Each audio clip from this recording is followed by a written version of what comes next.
मार के सैया हमार घूमता रे पवन के एक्शन मार के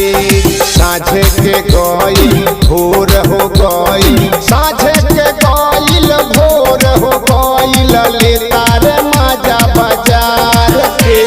सैया हमार घूमता रे पवन के एक्शन झार के सैया हमार घूमता रे पवन के एक्शन झार के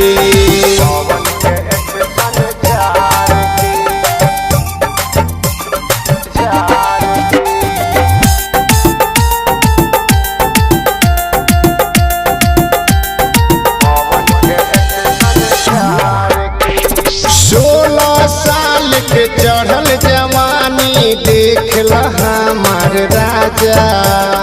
दिल्ली काला काटा जैब पैबना ऐसन माजा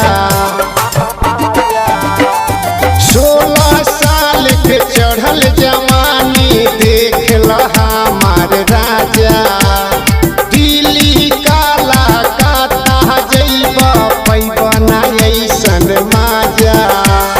कान के बाली ओठ के लाली कान के बाली ओठ के लाली तरसतानी चार के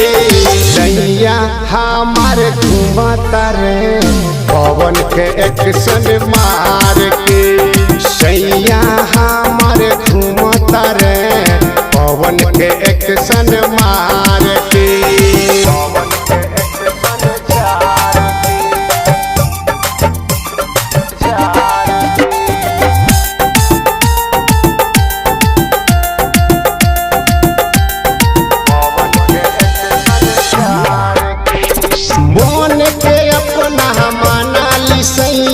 सौतीन में कौन बा माजा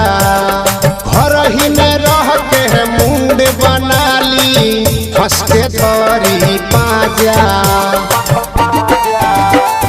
मन के अपना मना ली सैया सौतीन में कौन बा माजा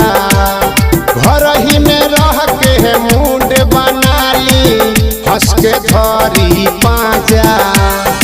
अपन प्यार दिल जीवन संवार दिल राइटर राजेश लिखता रे समझी उनका प्यार के श्री किशन गावता रे बेतिया जिला बिहार के सैया हमार